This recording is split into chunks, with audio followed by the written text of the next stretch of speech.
साष्टिकम। हे कृष्णा करुणा सिंधु दीनबंधु जगतपते गोपेश गोपिका कांता राधा कांत नमस्तुते। तप्त कांचन गौरांगी श्री राधे वृंदावनेश्वरी वृषभानुसुत देवी परनमामि हरिप्रिये। वांछा कल्पतरुभ्य च कृपा सिंधुभ्यैव च पतितानां पावनेभ्यो वैष्णवेभ्यो नमो नमः। जय श्री कृष्ण चैतन्य प्रभु नित्यानंद श्री अद्वैत गदाधर श्रीवासादि गौर भक्तवृंद। हरे कृष्णा कृष्णा कृष्णा हरे हरे, हरे राम राम राम हरे हरे। हरे कृष्णा कृष्णा कृष्णा हरे हरे, हरे राम राम राम हरे हरे। हरे कृष्णा कृष्णा कृष्णा हरे हरे, हरे राम राम राम हरे हरे। हरे कृष्णा। धन्यवाद। हरे कृष्णा। हरे कृष्णा। हरे कृष्णा। सो अब आवाज़ बरोबर लग रही है तो आप सभी का श्रीमद् भगवद गीता के नए सत्र में बहुत बहुत स्वागत है। और खुशी की बात यह है कि जितने भी लोग आए हैं उनके लिए खुशी की बात यह है कि आज से ही स्टार्ट हो रही है ना। कुछ ऐसा नहीं है कोई सोचेगा प्रभु जी हम कितने दिन के बाद आए हैं बीच में से अटक गए। नहीं, पहला क्लास पहला सीजन। तो हो सकता है कि दामोदर की कृपा होगी, वो सोचते होंगे कि कुछ हमारी संतान अभी आना बाकी है, इसलिए 2 संडे हमारा स्किप हो गया और आज से स्टार्ट हुआ। तो बहुत सारे लकी पर्सन है कि भगवद गीता का नया सीजन अटेंड कर पा रहे हैं। बहुत ज़रूरी है, भगवद गीता हमारे जीवन का एक मुख्य भाग है ना। एक मुख्य भाग है। जिस प्रकार कॉलेज के बॉयज़ और स्टूडेंट के लिए उसके लाइफ में उसकी गर्लफ्रेंड एक इम्पोर्टेंट भाग होती है ना, उसी प्रकार भगवद गीता जो है मनुष्य जीवन और ख़ास करके इस्कॉन के भक्तों के लिए एक इम्पोर्टेंट हिस्सा है। तो आज से हम भगवद गीता का जो है क्लास स्टार्ट करेंगे। उससे पहले हम थोड़ा डिस्कशन करेंगे भगवद गीता के बारे में कि हमने इससे पहले समझे थे कि श्रीमद् भगवद गीता का अर्थ क्या है ना। श्रीमद् भगवद गीता का अर्थ क्या है। आज संसार के अंदर में बहुत सारे लोग जो है जिसको मैं देखता हूँ श्रीमद् भगवद गीता को कोई भगवद गीता बोलता है, कोई भागवत बोलता है, कोई बोलता है वो प्रभु जी वो रथ के ऊपर में 2 जन बैठे हुए वो वाला बुक है, और आगे कोई मुकुट लगा के पैसा और पीछे कोई धनुष लेकर के खड़ा है ना। तो अलग अलग तरीके से जो है भगवद गीता के बारे में बताते हैं। लेकिन श्रीमद् भगवद गीता का मूल नाम जो है श्रीमद् भगवद गीता, और उसका अर्थ है, श्री का अर्थ क्या होता है? राधा रानी। और उससे पहले अगर देखा जाए तो श्री का अर्थ होता है लक्ष्मी जी, है ना। लक्ष्मी जी जो स्वरूप है श्रीमती राधा रानी का। तो श्री का अर्थ होता है राधा रानी। मत यानी कि उसके इच्छा के अनुसार, मत यानी कि इच्छा के अनुसार। कभी कभी ऐसा होता है ना कि बड़ा बड़ा ऑफिस हो और ऑफिस के अंदर में कुछ काम करना हो तो जो उसका असिस्टेंट होता है वो अपने सर का मत लेने के लिए जाते हैं कि सर आप इससे एग्री है कि नहीं। वो बोलेंगे एग्री है तो ही होगा। तो श्रीमती राधा रानी बोलेंगे हाँ मैं एग्री हूँ, तो कृष्ण अर्जुन को उपदेश दे वरना ना दे। तो श्रीमद् का अर्थ होता है कि उपदेश देना। और उसके बाद आता है भगवद गीता। गीता का अर्थ होता है कि गाया हुआ गीत, गाया हुआ गीत। जिस प्रकार देखिए इस संसार के अंदर में बहुत सारे लोग होते हैं, इरिटेट होते हैं, फ्रस्ट्रेट होते हैं, तो अच्छे अच्छे मूवी का सॉन्ग सुनते हैं। जिस प्रकार का उनका कंडीशन होता है, आज एकदम मज़े में अगर रहना चाहते हैं तो मज़े वाला सॉन्ग सुनता है, एकदम डिस्को डांस वाला। कोई एकदम सैड इमोशनल होगा तो बहुत सैड सॉन्ग सुनेगा, हम तेरे बिन अब रहना, एकदम सैड मोमेंट का सॉन्ग लिसन करेगा, है कि नहीं। मतलब जिस प्रकार से हमारा कंडीशन होता है वैसा हम सॉन्ग सुनते हैं। लेकिन इसके अंदर में जो सॉन्ग है, जो गाया गया गीत, वो श्रीमती राधा रानी के इच्छा के अनुसार भगवान श्री कृष्ण ने ये गीत गाया, जिसको कहा जाता है भगवद गीता। श्रीमद् भगवद गीता जो राधा रानी की इच्छा के अनुसार है। हाँ, जो राधा रानी की इच्छा है।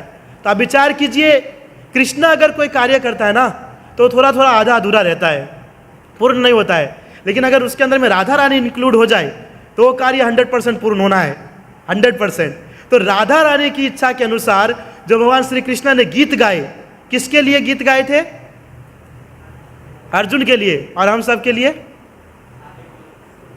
हमारे लिए नहीं, हमारे लिए इन्हें बनाए है ना। बात यह है कि हम लोग अर्जुन के स्थान पे नहीं है ना, हम अर्जुन के लेवल के नहीं है। तो भगवान को लगा कि गीत तो सबके सामने गाऊं, लेकिन हम तो यहाँ पे बैठा हुआ गीत नहीं याद रख पाते हैं, तो 45 मिनट में अक्खा भगवत गीता तो कैसे याद रखते? इम्पॉसिबल है ना। इसके लिए भगवान कृष्ण ने अर्जुन को उपदेश दिया, और उसके जरिए वही उपदेश जो है हम सबको मिलता है श्रीमद् भगवत गीता के जरिए। और ये जो है हमारा प्रमुख शास्त्र है। भारत के अंदर में देखा जाए तो मुख्य रूप से 2 शास्त्र प्रचलित है, महाभारत और रामायण। महाभारत और रामायण।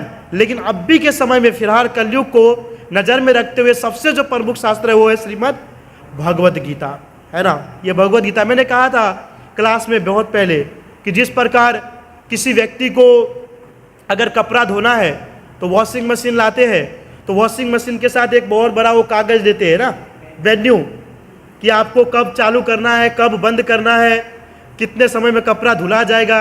नहीं तो पता चलेगा स्विच चालू करके 2 घंटे तक रहे, कपड़े का ना एक पैंट का भाग उधर चला गया और शर्ट का भाग उधर चला गया।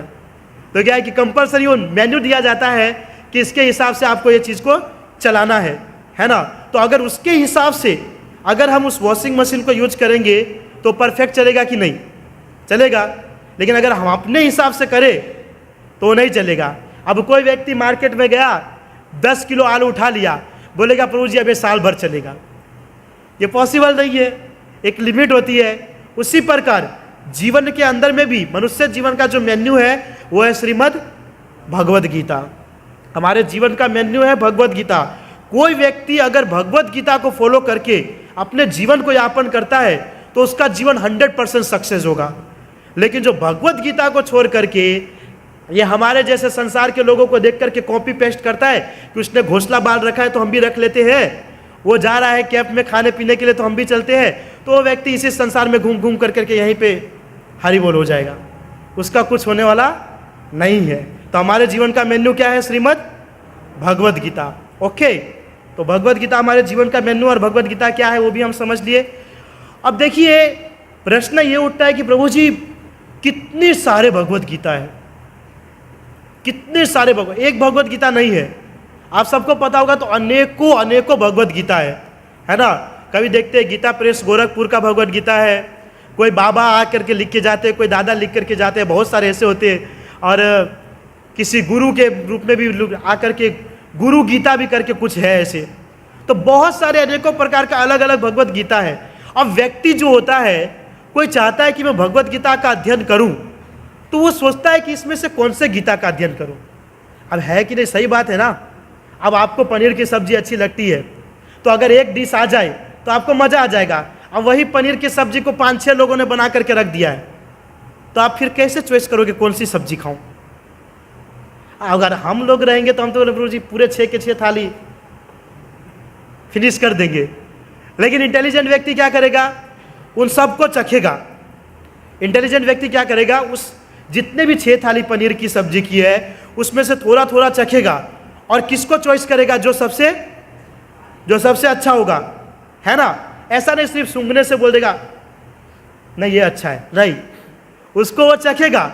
चखने के बाद उसको पता चलेगा कि कौन सा परफेक्ट। उसी प्रकार जो है अनेक प्रकार की भगवत गीता है, लेकिन सबको हमको जाकर के थोड़ा सा ओपन करके पढ़ना पड़ेगा, ओपन करके देखना पड़ेगा। और देखने के बाद अपने आप आपको पता चल जाएगा कि भगवत गीता के अंदर में प्रमुख भगवत गीता कौन सा है। मैंने ब्रो गीता प्रेस गोरखपुर का भी भगवत गीता पढ़ा है।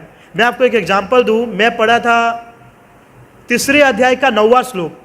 वो श्लोक ऐसा, यज्ञ अर्थात अन्यत्र लोकयम कर बंधन तदत्र कर्म कौन्तेय मुक्त संग समाचार। उसके अंदर में कहा गया है कि अगर हमको यज्ञ करना चाहिए या कर्म करना चाहिए तो कहा एक भगवान के लिए करना चाहिए। अब उनको ये लिखना चाहिए ना कौन सा भगवान। अब हम तो हिंदू है ना, हम सनातन धर्म वाले हैं, हम तो सबको भगवान कहते हैं। बोलेंगे कल वो बाबा खड़े हुए तो वो भी भगवान है ना। जितने भी देखते हैं सबको भगवान, लेकिन सुप्रीम पर्सनालिटी ओनली फॉर एक ही है ना, वो कौन है? कृष्ण है। लेकिन प्रभुपाद जी के पुस्तक में लिखा गया है कि अगर हमको यज्ञ और कर्म करना चाहिए तो एकमात्र विष्णु के लिए, कृष्ण के लिए करना चाहिए। और अनेक जो भगवत गीता आप रीडिंग करोगे प्रभु जी, या कहीं से सुनोगे भी ना, तो आपके माइंड में इतना नहीं बैठेगा, है ना, जो चीज़ आना चाहिए वो नहीं आएगा। लेकिन प्रभुपाद जी का भगवत गीता में ऐसा है कि पहले अध्याय से ही भक्ति चालू है, पहले अध्याय से ही भक्ति चालू है। हमको पढ़ करके करना क्या है?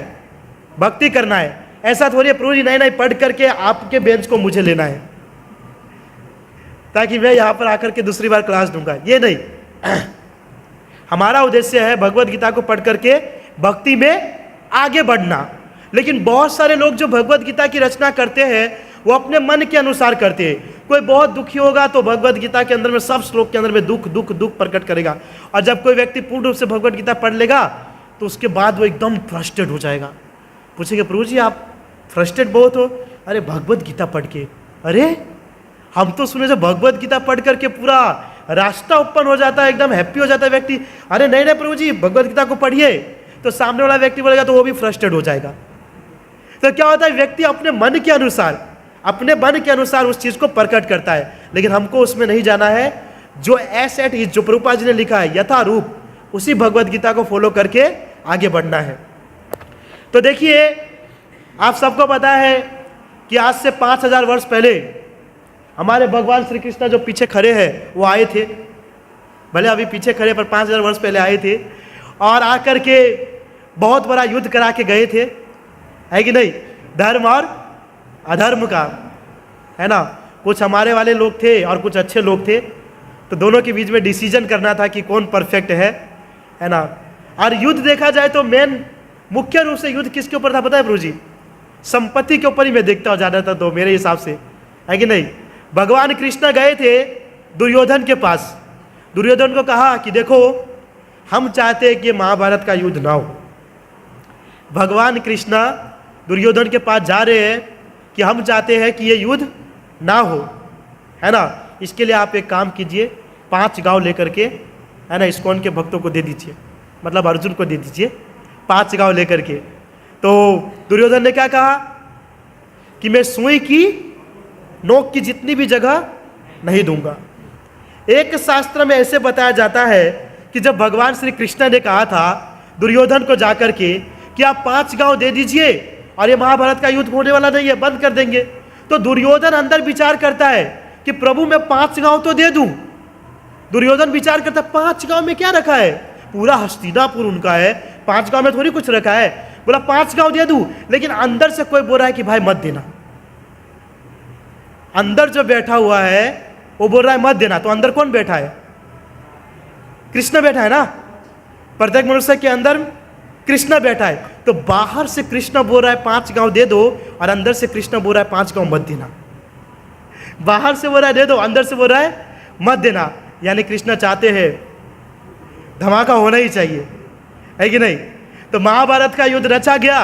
आप सबको पता है, एक तरफ कौरव पक्ष और एक सब पांडव के पक्ष, है ना, पूरा। तो आए भगवान कृष्ण किसके सारथी बने? अर्जुन के, क्योंकि अर्जुन के बेस्ट फ्रेंड थे भगवान श्री कृष्ण, है ना। हमारा भी फ्रेंड बन सकता है, लेकिन अर्जुन के लेवल पे जाना पड़ेगा। हम बोलेंगे प्रभु जी हमारा बेस्ट फ्रेंड ही हमारा रोज 2-2 दिन में चेंज होता है, तो कृष्ण तो दूर की बात है, कहाँ से आएगा। तो बेस्ट फ्रेंड है अर्जुन के। तो क्या हुआ कि अर्जुन के सारथी बने भगवान श्री कृष्ण।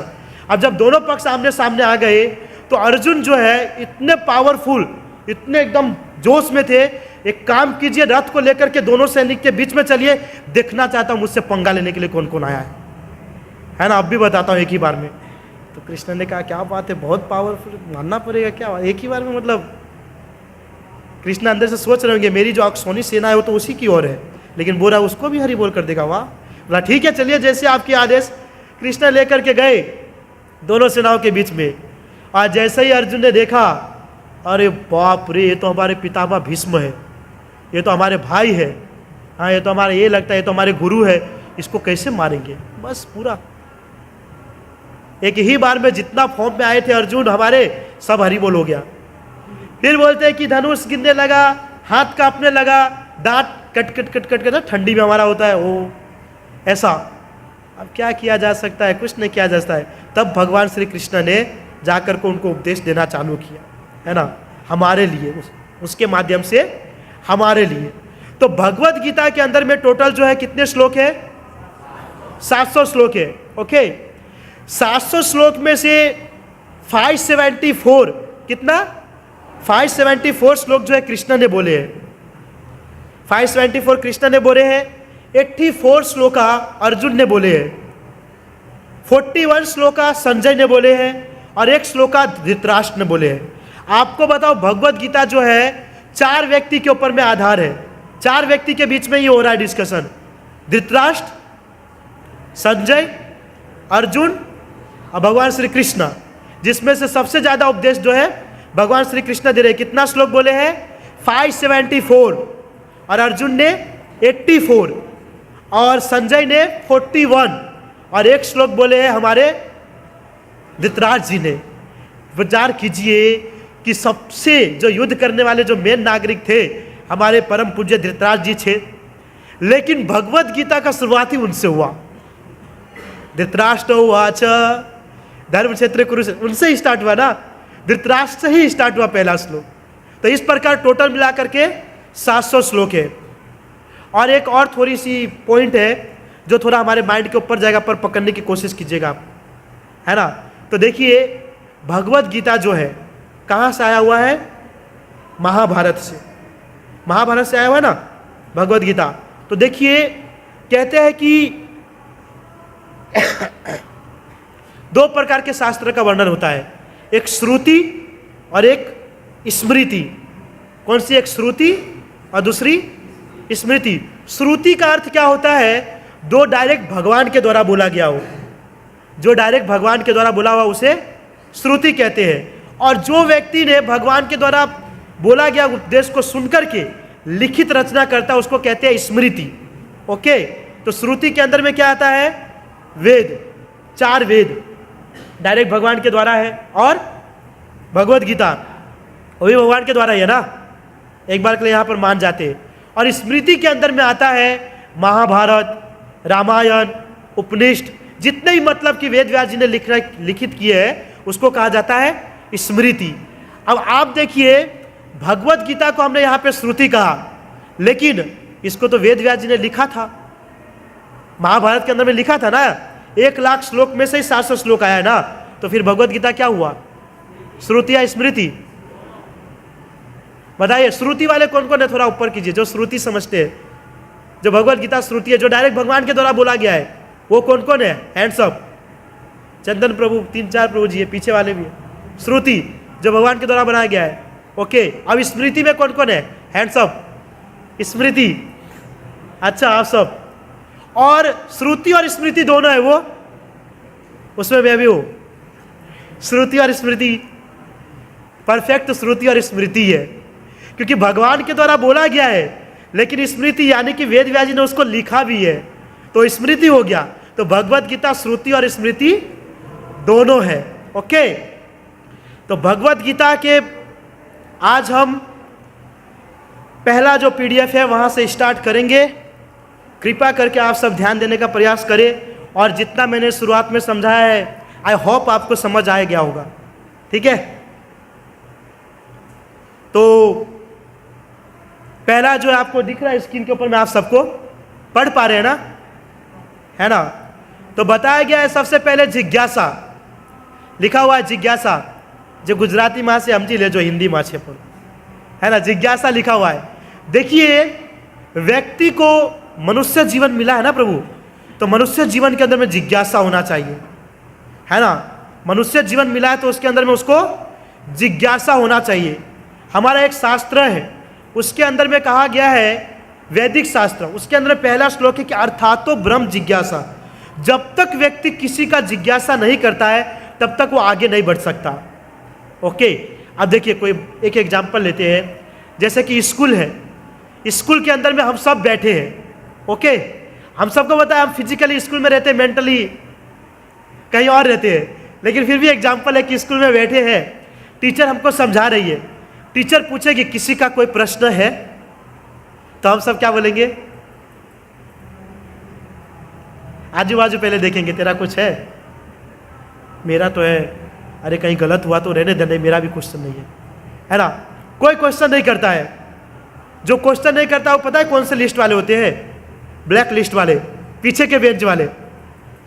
और जो व्यक्ति क्वेश्चन करता है, आपको पता होगा वो रैंकर होगा, है कि नहीं?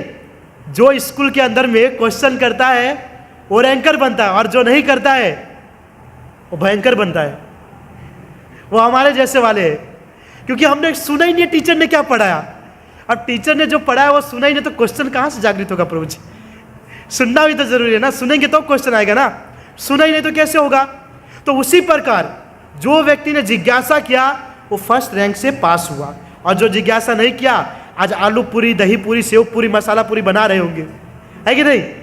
ये होता है कि नहीं होता है? हमने सुना MBBS चाय वाला, आप भी सुने होंगे शायद। MBBS मैंने सुना है कि जो करता है वो डॉक्टर बनता है शायद ना, लेकिन MBBS चाय वाला। और हमारे एक पास में रहते थे बीकॉम, मैं भी बीकॉम ही किया हूँ, लेकिन जब मैंने सुना, उनसे पूछा प्रभु जी आप क्या करते हो, तो उसने कहा बीकॉम करता हूँ, और वो बेचते थे रोड के ऊपर में पानी पूरी। तो मैंने सेकेंड ईयर करके छोड़ दिया, मुझे लगा मेरा भी आगे जा कर के एक बीकॉम पानी पूरी वाला ओपन करना पड़े कि नहीं, तो मैंने छोड़ दिया। तो क्या है कि जो व्यक्ति जिज्ञासा करता है वो प्रोग्रेस करता है, जो जिज्ञासा नहीं करता है वो नीचे ही रह जाता है। तो भगवत गीता का अगर क्लास चल रहा है तो व्यक्ति के अंदर में पहला जिज्ञासा होना चाहिए, क्या भगवत गीता क्या है, होना चाहिए कि नहीं? अब मैं यहाँ पर बैठा हूँ और भगवत गीता स्टार्ट कर दिया, और आप स्टार्ट करने के बाद आप सब मेरे को सुन रहे हो, लेकिन आपके अंदर में से किसी का जिज्ञासा नहीं हो रहा है कि प्रभु जी भगवत गीता क्या है ना? क्लास पूरा होगा तो मैं पूछूंगा प्रभु जी भगवत गीता क्या है, बोलेंगे प्रभु जी आपने जो बोला वही। या कोई और पूछेगा तो बोलेगा प्रभु जी वो राजा प्रभु ने बताया था, क्या बताया था? वो तो उनके पास जाना पड़ेगा फिर पता चलेगा क्या बताया था, है कि नहीं? तो जिज्ञासा होना चाहिए भगवत गीता क्या है। तो भगवत गीता क्या है? श्रीमती राधा रानी के इच्छा के अनुसार भगवान के द्वारा गाया हुआ गीत, वो है भगवत गीता। Done, okay. दूसरा है भगवत गीता को क्यों जाने, क्यों जानना चाहिए भगवत गीता को? मेन्यू, अभी बताया था ना, मेन्यू। भगवत गीता को जानने से क्या पता चलेगा हमारा जीवन का मेन्यू क्या है? ऐसा थोड़ी है भगवत गीता को जान करके बैठना है। भगवत गीता को जानना अर्थात कि उसके मेन्यू को जानना, ओके। फिर कहा गया कि भगवत गीता को कैसे समझना चाहिए, यह जरूरी है। भगवत गीता को कैसे समझना चाहिए? बहुत बार हम देखते हैं कि बड़े बड़े वक्ता जो होते हैं वो भगवत गीता के ऊपर क्लास देते हैं, लेकिन इतना हाई लेवल क्लास होता है कि बेचारे जो श्रोतागण होते हैं सब बाउंस होकर के दूसरे हॉल में, सब बाउंस होकर के पढ़ा और बाउंस होकर के आगे, पढ़ा बाउंस होकर के आगे, और लास्ट में उसको कुछ समझ ही नहीं आता है। 18 के 18 अध्याय खत्म हो जाता है पर पता ही नहीं चलता है भगवत गीता क्या है ना? तो भगवत गीता को कैसे समझना चाहिए ये भी इंपॉर्टेंट है ना? भगवत गीता को कैसे समझना चाहिए वो भी इंपॉर्टेंट है। आपको अगर कोई शब्द अगर मैं बैठ करके बता रहा हूं हार्ड लग रहा है तो आपको तुरंत पूछना चाहिए प्रभु जी इसका अर्थ क्या है ना? तुरंत पूछना चाहिए कि इसका अर्थ क्या है, क्योंकि अगर आप नहीं पूछोगे तो वो चीज आपको हार्ड ही लगेगा, लेकिन जब जान लोगे तो आपको वो इजी लगने लगेगा। ओके, तो भगवत गीता को कैसे समझना चाहिए वो जरूरी है।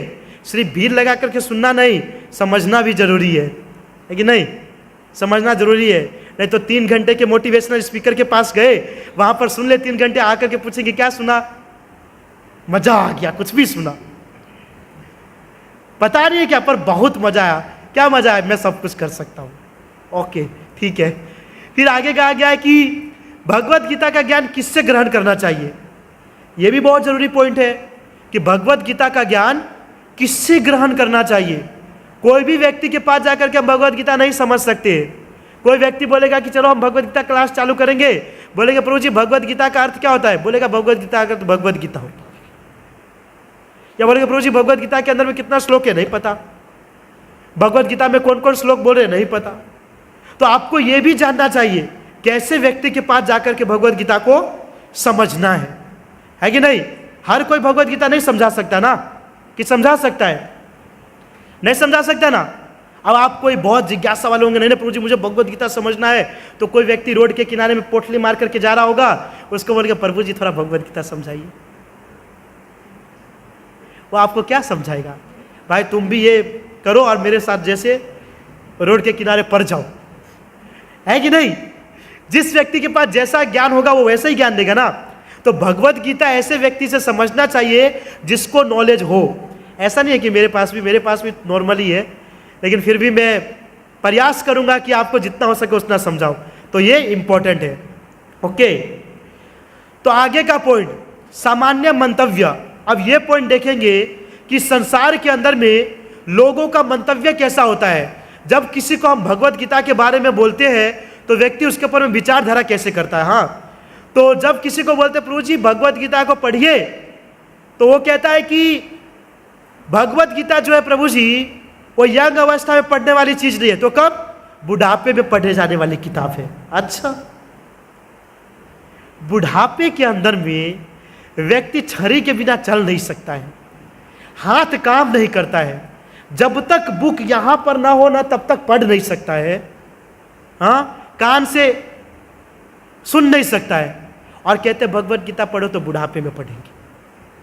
कितने इंटेलिजेंट लोग, कितने इंटेलिजेंट। एक बार ऐसे हुआ, एक लड़का था, वो इस्कॉन में आता था, भगवत गीता क्लास अटेंड करता था, रोज क्लास अटेंड करके जाता था। उसकी दादी कहते कहाँ पर तू ज्यादा रहता है, सब चीज करता है? बोलता है इस्कॉन वाले ने बुलाया था भगवत गीता क्लास सुनने के लिए, तो धोती कुर्ता पहन करके वहां पर गया था। अरे ये सब अभी करने की उम्र थोड़ी है, तो कब करने की उम्र? जब मेरी तरह 70-80 साल के हो जाओगे तब।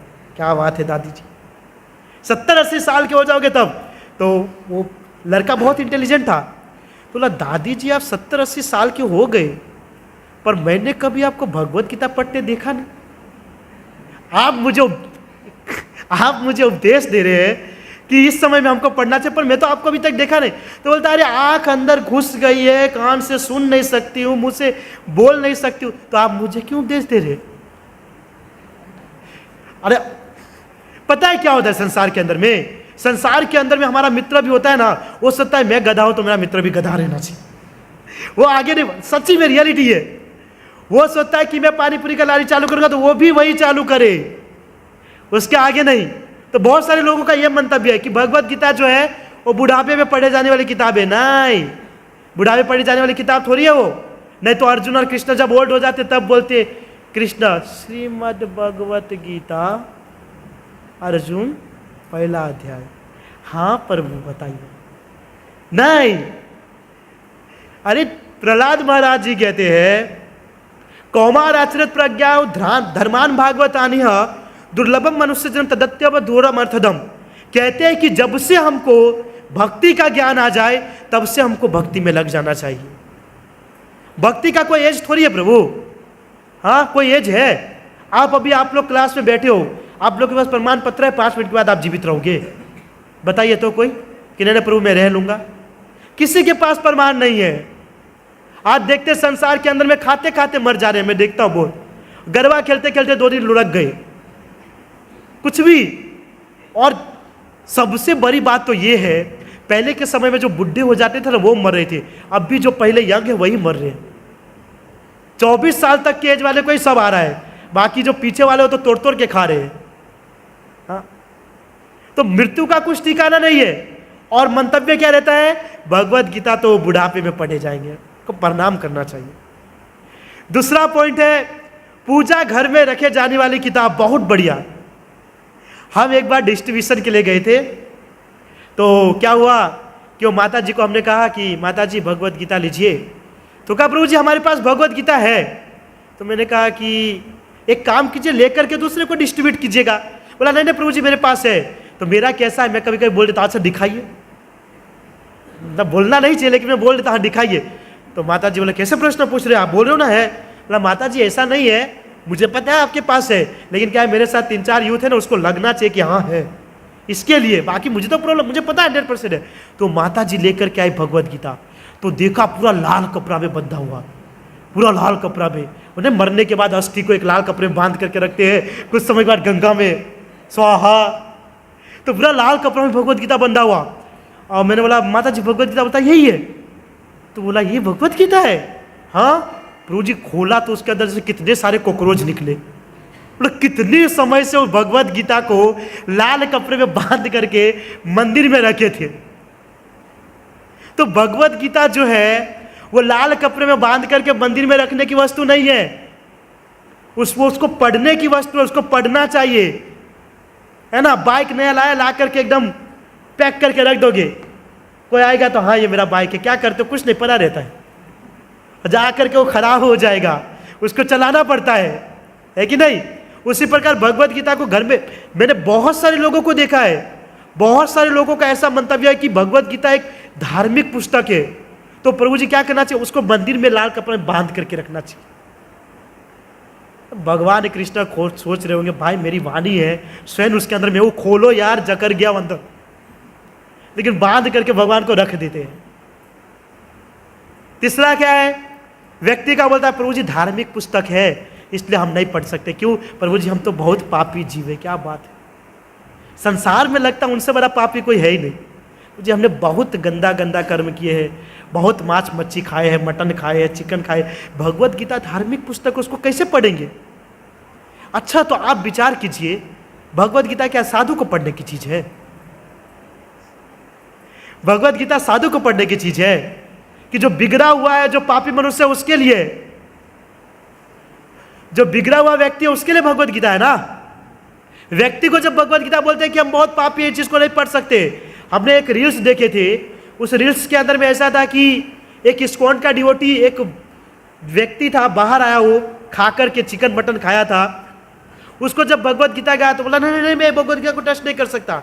क्यों? अरे मैं चिकन मटन खा करके आया तो कितना पवित्र ग्रंथ है। अल्लाह भाई तारे पवित्र करी नाखे वा ग्रंथ से। वो ऐसा सोचता है कि मैं मटन खा के भगवत गीता को टच करूंगा तो अपवित्र हो जाएगा। हाँ, भगवत गीता अपवित्र हो जाएगा। उस गधे को समझना चाहिए, है ना, तुम कितना भी अपवित्र हो, भगवत गीता को टच करने मात्र से तुम शुद्ध हो जाओगे।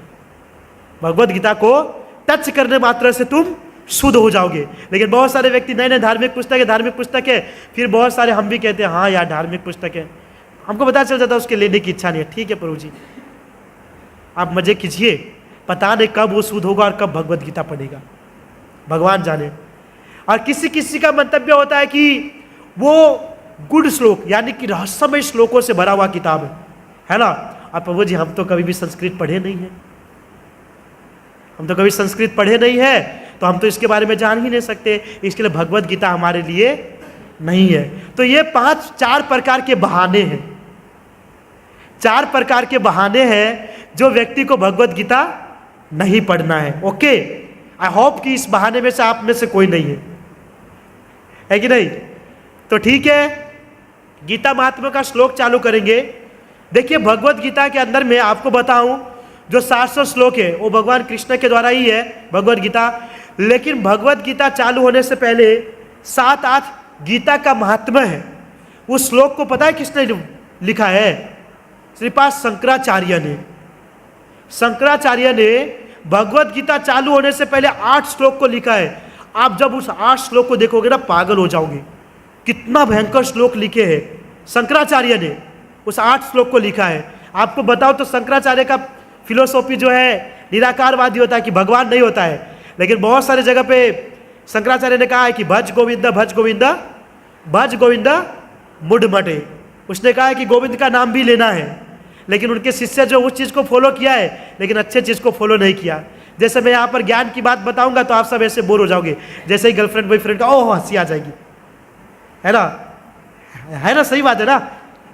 तो शंकराचार्य ने 8 श्लोक को वर्णन किया है, जिसमें से पहला श्लोक ये है कि यदि कोई व्यक्ति श्रीमद् भगवत गीता के उपदेशों का, श्रीमद् भगवत गीता का उपदेशों का सावधानी पूर्वक पालन करता है, वह व्यक्ति जो है दुख भय शोक और चिंता से मुक्त हो सकता है। उसका अगला जीवन आध्यात्मिक होता है।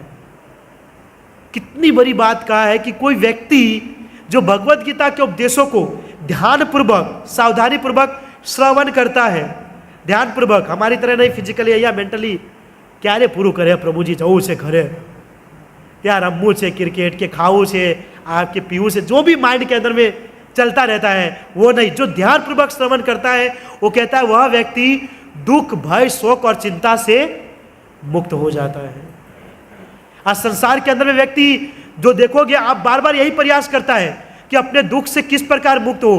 प्रत्येक व्यक्ति फ्रस्ट्रेटेड है, पूरे संसार का व्यक्ति इरिटेट है, एकदम दुख के साथ स्ट्रगल कर रहा है, लेकिन सुख कहां मिलेगा पता ही नहीं। सुख कहां मिलेगा उसको पता ही नहीं है। और अगर बोलते हैं भगवत गीता पढ़िए आप सुखी हो जाओगे, बोलेगा प्रभु जी करोड़ रुपया कमा लिया अभी तक सुखी नहीं हुआ, तो ये आपका 10 रुपये का भगवत गीता हमको सुखी करेगा? ना भाई साहब, छोटे चीज को छोटा नहीं समझना चाहिए। एक हाथी को चींटी भी परेशान कर देती है, आपको पता होगा तो। हाँ, तो भगवत गीता को कोई सावधानी पूर्वक पढ़ता है ना, या ध्यान पूर्वक श्रवण करता है, तो उसके जीवन से दुख तकलीफ जो है हमेशा के लिए चला जाता है। और इतना ही नहीं, अगला जीवन उसका आध्यात्मिक होता है। कोई कोई व्यक्ति कह सकता है प्रभु जी प्रमाण दीजिए, कैसे आध्यात्मिक होगा, कैसे आध्यात्मिक होगा?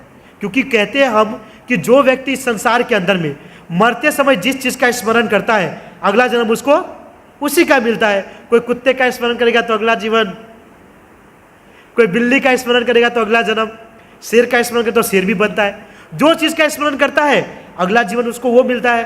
तो ऐसे कैसे कि भगवत गीता को सुनेंगे पढ़ेंगे तो अगला जीवन हमको आध्यात्मिक मिलेगा? 100% मिलेगा। भगवत गीता 6.41 भगवत गीता के अंदर में कहा गया है कि कोई व्यक्ति ध्यान पूर्वक भगवत गीता को श्रवण करता है या भक्ति साधना करता है, तो व्यक्ति जब मरता है तो हो सकता है भक्ति साधना करने के बावजूद भी लास्ट समय में भगवान का स्मरण न कर पाए, लेकिन इस जन्म में उसने जितनी भक्ति साधना किया है ना, 30% या 40%, अगले जन्म में वापस से वहीं से स्टार्ट होता है। अगले जन्म में भक्ति वहीं से स्टार्ट होता है और वहां से स्टार्ट होकर के फिर 80% होता है, फिर मरता है, तीसरा जन्म में 100% होकर के डायरेक्ट गोलोक वृंदावन धाम, मोक्ष की प्राप्ति। ये बताया भगवत गीता के अंदर में, वो फाइनली है। कोई व्यक्ति, अगर आप विचार कीजिए, कोई व्यक्ति जाकर के स्कूल में ABCD सीखता है, 6 महीने के लिए गैप मार दिया, वापस से 6 महीने के बाद आया, तो उसको फिर से ABCD सिखाना पड़ेगा, याद ही होगा ना, है ना? तो उसी प्रकार इस जन्म में अगर हम भक्ति साधना करते हैं तो अगले जन्म में भी इसका हमको स्मरण रहता है। और भगवत गीता के 60.44 या 45 नंबर श्लोक में भगवान कहते हैं अगर कोई व्यक्ति अगर स्मरण नहीं करता है ना, तो उसको जबरदस्ती मैं स्मरण करवाता हूं, उसको जबरदस्ती मैं स्मरण कराता हूं ताकि वो भक्ति करे और वापस से मेरे पास आ जाए। तो यह हमारे कृष्ण है, समझते क्या है? इसलिए तो सुप्रीम पर्सनालिटी कहा गया है ना, हाँ, कि मेरे कृष्ण चाहते नहीं है कोई व्यक्ति इस माया के संसार में रहे, है ना? कृष्ण, आप देखिए जगन्नाथ बलदेव सुभद्रा को देखिए, ऐसे खड़े हैं कि नहीं? ऐसे कब खड़े होते हैं? जब किसी को हम आलिंगन करना चाहते हैं, अपने पास बुलाना चाहते। जगन्नाथ बलदेव सुभद्रा खड़े हैं, लेकिन हम कहते हैं प्रभु जी थोड़ा और मौज करने दीजिए।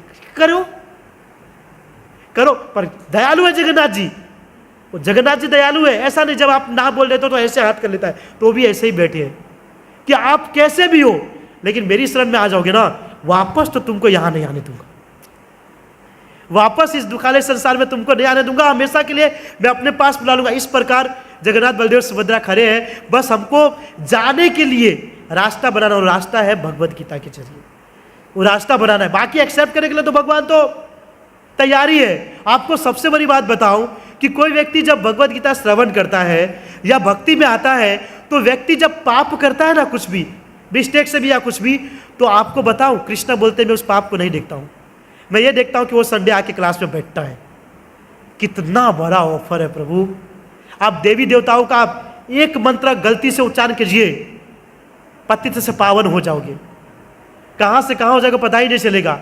एक मंत्र का उच्चारण करते मनुष्य बनने का, एक मंत्र का अगर गलत दिशा में हो गया तो राक्षस प्रकट हो जाता है। लेकिन कृष्ण बोलते कि मेरे नाम का कैसा भी स्मरण करो, तुमको तो मैं पकड़ के रहूंगा। वाल्मीकि मुनि पहले कौन थे? डाकू थे, बहुत बड़े डाकू थे। आपको बताओ, कहते हैं कि 3 बैलगाड़ी भर करके जनेऊ लाए थे। जनेऊ जानते? ब्राह्मण लोग होते। 3 बैलगाड़ी जनेऊ लाए थे भर करके। कितने ब्राह्मण को मारा होगा? सोच सकते हैं कितने ब्राह्मण को मारा होगा?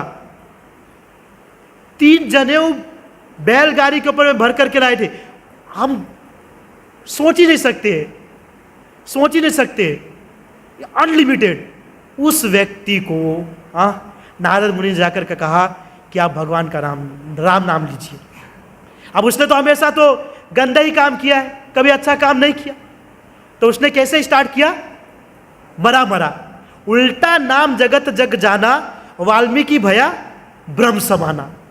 वाल्मीकि ने मरा मरा मरा मरा मरा, वाल्मीकि मरा मरा करे और कृष्ण बोले नहीं नहीं राम राम बोल रहा है। वाल्मीकि क्योंकि उसको तो कैसे भी पकड़ना है ना, वो अपने संतान को छोड़ना नहीं चाहते। भगवान चाहते मेरा संतान ही दुख तकलीफ से मेरे पास आ जाए और हमेशा एकदम आनंद से रहे, तो मरा मरा को भी वो राम समझ रहे। और आप देखिए डाकू जो इतना बड़ा कांड किया था उसको डायरेक्ट वाल्मीकि जी का पद मिल गया। वाल्मीकि मुनि जो रामायण होने से पहले रचना कर दिए। प्रभु ये भगवान का ब्लेसेस है, ये भगवान की कृपा है। ये इसके लिए तो कृष्ण को सुप्रीम पर्सनालिटी ऑफ गॉड कहते हैं, है कि नहीं? ये कृष्ण है, तो कृष्ण हमको एक्सेप्ट करना चाहते हैं, लेकिन हमको बस जाना है, कदम चलाना है, बाकी वो तो तैयार है। इसलिए थोड़ा कदम चलिए भगवद गीता के जरिए। अगला श्लोक है, एक मिनट,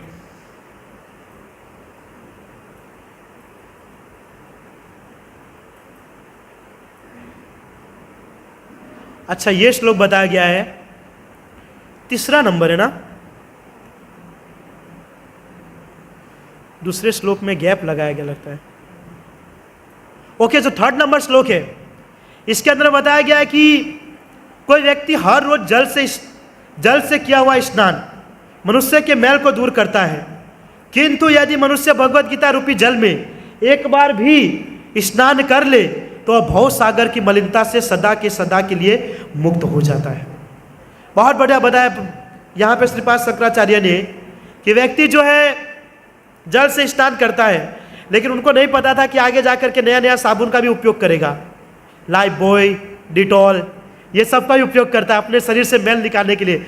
लेकिन एक कबीरदास जी का बहुत बढ़िया दोहा है कि नहाए धोए क्या हुआ जो मन मैला होए, बिन सदा जल में रहे धोए बास न जाए। वो कहते हैं कि कोई व्यक्ति कितना भी नहा ले, है ना, डिटोल साबुन से घस घस करके चमड़ी निकाल दे एकदम घिस घिस करके, है ना, कितना भी नहाए धोए क्या हुआ, लेकिन जब तक उसका मन मैला है वो नहाने का कोई मतलब नहीं है। आगे से भले आप तिलक लगा लो, कंठी पहन लो, एकदम मस्त धोती कुर्ता पहन करके, अरे यार प्रभुपाद जी के बाद तो सुंदर भक्त यही दिखता है, लेकिन अंदर से मन मैला है तो सबसे नीचे है। आगे क्या कहते हैं, मीन सदा जल में रहे धोए बास न जाए। सेम कंडीशन है। मछली जो है पानी के अंदर में रहते हैं तो उनके शरीर से बहुत बदबू आती है। कोई व्यक्ति सोचेगा नहीं प्रभु जी उसको बाहर निकालूंगा और एरियल डिटर्जेंट पाउडर डाल करके उसके ऊपर ब्रश मारूंगा और उसको साफ करूंगा तो बास चला जाएगा। नहीं, धोए बास न जाए, कुछ भी कर लो, मछली के अंदर में जो गंध है वो गंध रहने ही वाला है। उसी प्रकार हम कितना भी साबुन लगा ले, वो गंगा में स्नान कर ले, अभी कुंभ मेला चल रहा है उसके अंदर में स्नान कर ले, यमुना नदी में स्नान कर ले, लेकिन आपका मन मैला है तो प्रभु जी कुछ नहीं होने वाला है, कुछ नहीं होने वाला है। कोई क्योंकि हमारा कंडीशन कैसा है पता है, एक हाथी की तरह। हाथी क्या करता है, वो पानी में जाकर के नहाता है, शुद्ध हो जाता है, नहाने के बाद आकर के रेती के अंदर में फिर से लोटपोट हो जाता है, फिर गंदा कर लेगा, बोलेगा मैं गंदा हो गया चलो फिर नहा लेता हूँ, फिर नहाएगा, फिर लोटपोट होगा, फिर गंदा हो गया, फिर चक्र चलता रहता है। सेम कंडीशन हमारा है। गंगा में जाएंगे पाप धोकर के, गंगा माता को तो एकदम कितने पाप लेकर के आते होंगे, गंगा माता अंदर समझती होगी, आकर के पाप निकालते बाहर आते, फिर से हमारा कार्य चालू कंटिन्यू। तो कैसे हमारा मन जो है पवित्र होगा? कोई है बोल सकता है मेरा मन पवित्र है? फिलहाल मैं जो बोल रहा हूं तो मैं तो नहीं हूं। प्रभु जी है, बहुत अच्छी बात है होना। कोई व्यक्ति सीरियसली कोई भगवत गीता या श्रीमद् भागवतम का या कृष्ण की भक्ति साधना करता है, अपने गुरु के शरण में रहता है, उसका मन जो है धीरे धीरे पवित्र होता है। नहीं होता ऐसा नहीं है, लेकिन ज्यादातर लोगों का मन जो है पवित्र नहीं है ना, पवित्र नहीं है। तो उस मन को किस प्रकार पवित्र करना है? भगवत गीता रूपी जल को लेकर के, भगवत गीता रूपी जल को लेकर के। अब कोई इंटेलिजेंट व्यक्ति होगा, घर पे जाएगा, भगवत गीता को बाल्टी में डाल देगा पानी के अंदर में, और फिर वो पानी से स्नान करेगा। तो प्रभु जी ऐसा क्यों? और आपने तो कहा था भगवत गीता रूपी जल लेकर के, तो उसको बाल्टी में डाला, भगवत गीता रूपी जल हो गया। अरे भगवत गीता जल रूपी लेकर के, अर्थात कि भगवत गीता का अध्ययन करके, है ना, भगवत गीता का अध्ययन करके जो है हम अपने मन को पवित्र कर सकते हैं, क्योंकि संसार के अंदर में सबसे अपवित्र हमारा मन ही है, और कुछ नहीं है, मन ही है। कोई भक्ति भी करता है, साधना भी करता है, कुछ भी करता है, लेकिन मन जो है उसको कभी भी आगे नहीं बढ़ना जाता। बोलता है कि तुम गधे हो और तुमको गधा बना के रहूंगा, उसके आगे नहीं ले जाऊंगा। कल ही शायद ऑनलाइन क्लास में हमने शायद मन के ऊपर में या परसों डिस्कशन किए थे कि सबसे ज़्यादा जो अपवित्र है वो मन ही है। वो कभी भी किसी को भक्ति में आगे नहीं बढ़ने देता है। लेकिन अगर मन को पवित्र किया जाए तो मन जो है उसी व्यक्ति का मित्र बन जाता है। और उसको पवित्र कैसे किया जाएगा? श्रीमद् भगवद गीता के जरिए। ठीक है, आगे का श्लोक में कहा गया है कि भगवद गीता जो है सभी ग्रंथों का सार है। अगर कोई व्यक्ति भगवद गीता पढ़ लिया तो उसको दूसरा ग्रंथ पढ़ने का जरूरत नहीं है। ओके, क्योंकि ये सभी ग्रंथों का सार है, क्योंकि यह भगवान के मुख कमल से निकली हुई। कितना अच्छा लिखा है, भगवान के मुख कमल है, कि भगवान के मुख को कमल के समान बताया गया है। हमारा मुख तो बंदर के समान होते हैं, चाहे कितना भी कुछ कर ले, लेकिन भगवान के मुख को बताया गया कि कमल के समान है भगवान का मुख। और उस कमल रूपी मुख से भगवान ने भगवद गीता को बताया है। इसलिए वो जो भगवद गीता है सभी ग्रंथों का सार है, क्योंकि जितने शास्त्र है, मैंने कहा किसने लिखा है, लेकिन भगवद गीता अपने मुख रूपी कमल से भगवान कृष्ण ने स्वयं बोला है। अतः एवं गीता को ही अच्छी तरह ध्यान पूर्वक और मनोयोग से श्रवण और पठन, देखिए दो चीज बताया गया है, श्रवण और पठन। दूसरा वाला हमारे लिए नहीं है, क्योंकि मैंने सुना है कि बहुत सारे व्यक्ति कहते हैं प्रभु जी भगवद गीता जैसे स्टार्ट करता हूं, या कोई कहता प्रभु जी नींद नहीं आती तो भगवद गीता स्टार्ट करता हूं, 3 पन्ना पढ़ूंगा तो पता ही नहीं चलता मैंने क्या पढ़ा है।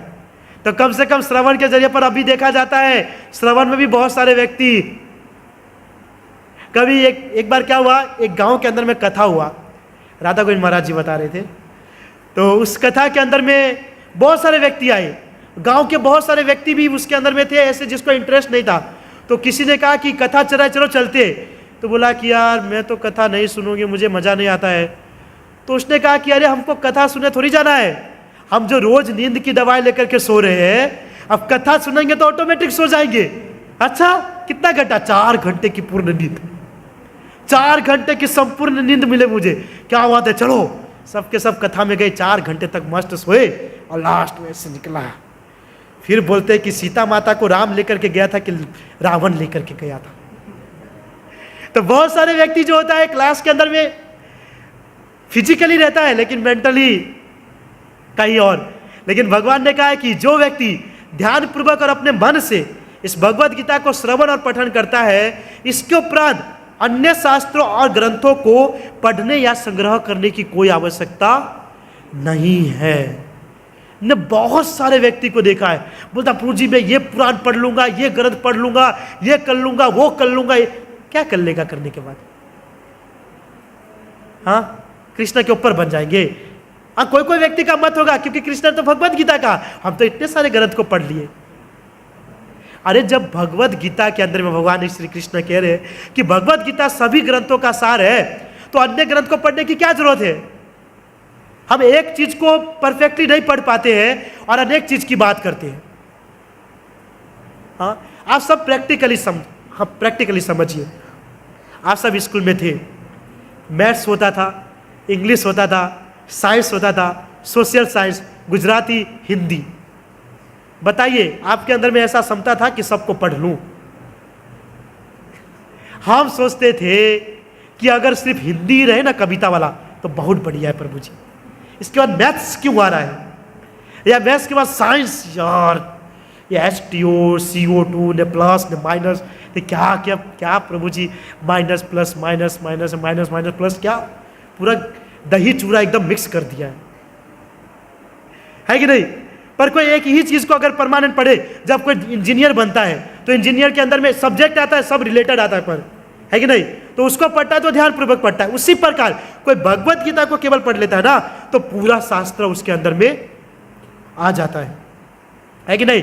आपने एग्जाम्पल सुने होंगे, जब आयुष क्लास ले रहे थे ऑनलाइन क्लास में, उन्होंने एक एग्जाम्पल दिया था कि वृक्ष के अगर जल के अंदर में, वृक्ष के जड़ में पानी डालते हैं तो पूरे वृक्ष को पानी मिल जाता है ना। फिर अलग से आम के ऊपर में, आम के पत्ते के ऊपर में ये डाली, या डाली के ऊपर में डालने की जरूरत नहीं पड़ता है। लेकिन कोई व्यक्ति कहेगा नहीं प्रभु जी, हम जर के अंदर में पानी नहीं डालेंगे। कहाँ डालेंगे? आम के ऊपर में डालेंगे। अलग गधेरा मूर्ख है व्यक्ति वो। जब आपको पता है जर में पानी डालने से पूरी जगह पे पानी मिल जाएगा, तो फिर अलग अलग जगह पे डालने की क्या जरूरत है? हाँ, किसी के पास ज्यादा टाइम होगा तो अलग बात है कि नहीं? तो इसीलिए भगवान कृष्ण कह रहे कि जब मेरे मुख मंडल से, मेरे परम मुख से जो कमल के समान है, उससे जब मैंने भगवत गीता का इतना सुंदर उपदेश दिया है और मैं कह रहा हूं सब ग्रंथों का सार है, तो आपको अन्य ग्रंथ पढ़ने की जरूरत नहीं है। लेकिन जो सोचता है कि नहीं नहीं नहीं, मुझे कृष्ण के मुख मंडल से कोई मतलब नहीं है, तो अनेक शास्त्रों को पढ़ेंगे, आपके ऊपर डिपेंड करता है। ओके, आगे के श्लोक में बताया गया है कि जो व्यक्ति गंगा जल पीता है उसे मुक्ति मिलती है। मुझे लगता है ना ये जो पॉइंट है ना, वो पहले के साधु संत के लिए है। हम तो यहाँ पर यमुना नदी का जल पी लेंगे तो भी हमको मुक्ति नहीं मिलेगा, ऐसे कर्म है हमारे। गंगा जल तो दूर है कि गंगा जल जब पीता है उसे मुक्ति मिलती है। अतः उसके लिए क्या कहा जाए? जो भगवत गीता का अमृत पान करता हो। भगवत गीता महाभारत का अमृत है और इसे भगवान कृष्ण ने स्वयं सुनाया। आप विचार कीजिए, समुद्र मंथन के अंदर में जब अमृत प्रकट हुई थी तो अमृत किसको मिला था? देवता को मिला था ना, कि असुरों को मिला था? देवताओं को मिला था। तो देवता ने जब अमृत का पान किया तो क्या हो गया? सबके सब अमर हो गए। उस क्या बोलते हैं, मंथन करने से, मंदराचल पर्वत के मंथन करने से वो जो अमृत मिला, उस अमृत का पान अगर व्यक्ति ने किया तो हमेशा के लिए वो अमर हो गई, कभी मर नहीं सकता है। और यहाँ पर भगवान कृष्ण कह रहे हैं कि जो व्यक्ति भगवत गीता रूपी जो भगवान श्री कृष्ण के मुख से निकला है, वैसे अगर गंगा जल का पान करता है तो विचार कीजिए उसको कौन सी मुक्ति मिलेगा, उसको कौन सा अमृत मिलेगा। हाँ, कितना हाई लेवल का टेस्ट, कितना हाई लेवल का टेस्ट। लेकिन फिर भी हम देखते हैं संसार के अंदर में व्यक्ति जो है अपने कर्म को धोने के लिए, पाप को धोने के लिए कुछ ना कुछ करते रहते हैं, लेकिन वो होने वाला नहीं है प्रभु जी। सच्ची में कह रहा हूँ, रियलिटी कह रहा हूँ। हम मतलब मैं अपना सोच करके कहता हूँ, ये किसके लिए कहा गया है? जो व्यक्ति एक बार गंगा में स्नान कर लिया अब कभी पाप नहीं करेगा। और हम तो हम सबको पता है। बोले प्रभु जी ऐसा थोड़ी है कि आज बैंगन का सब्जी का कल नहीं खाऊंगा, खाना तो पड़ेगा ना, वो तो खाना ही पड़ेगा। तो प्रभु जी कल पाप किया तो आज भी तो थोड़ा ठीक है, तो वो नहीं हो सकता। इसलिए भगवत गीता रूपी अमृत का पान कीजिए, है ना, क्या पता भगवान उद्धार कर दे। आगे बताया गया है, यह भगवत गीता जो समस्त उपनिषदों का सार है। ये मेरा श्लोक बहुत इंपॉर्टेंट है प्रभु, ये मुझे बहुत अच्छा लगता है, थोड़ा ध्यान से सुनेगा, बहुत बढ़िया है। कि यह भगवत गीता जो समस्त उपनिषदों का सार है, यह गाय के तुल्य है। कौन है गाय के तुल्य? भगवत गीता। भगवत गीता, भगवत गीता का एक नाम भी है, दूसरा नाम क्या बोलते हैं? गीतोपनिषद, है ना, वो उपनिषद भी है भगवत गीता, गीतोपनिषद और भगवत गीता। तो यहां पर कहा गया है कि भगवत गीता जो है समस्त उपनिषदों का सार है और ये जो है गाय के तुल्य है। और नंद के पुत्र ग्वाल बाल के रूप में इस गाय को दूर है। अर्जुन बछड़े के समान है और ज्ञानी तथा शुद्ध भक्त गीता के अमृतमय दूध का पान करने वाला है। अच्छा एक बात बताइए, किसी व्यक्ति को भूख लगा, ओके, भूख लगा तो आप खाने गए, चलो आलू पूरी खाने गए। आप आलू पूरी खाने के लिए गए तो उस आलू पूरी को खाने के बाद जो व्यक्ति ने बनाया है उसको मजा आएगा, या जो व्यक्ति आपको डिश दे करके देने के लिए आया उसको ज्यादा मजा आएगा, कि जो व्यक्ति ने उसको खाया उसको ज्यादा मजा आएगा? सही बात है ना, क्यों मजा नहीं आएगा? जो खाया उसको मजा आएगा ना, है कि नहीं? ऐसा थोड़ी है नहीं नहीं प्रभु जी कितना प्रेम से बना रहे हैं, चलो मैं तो तृप्त हो गया।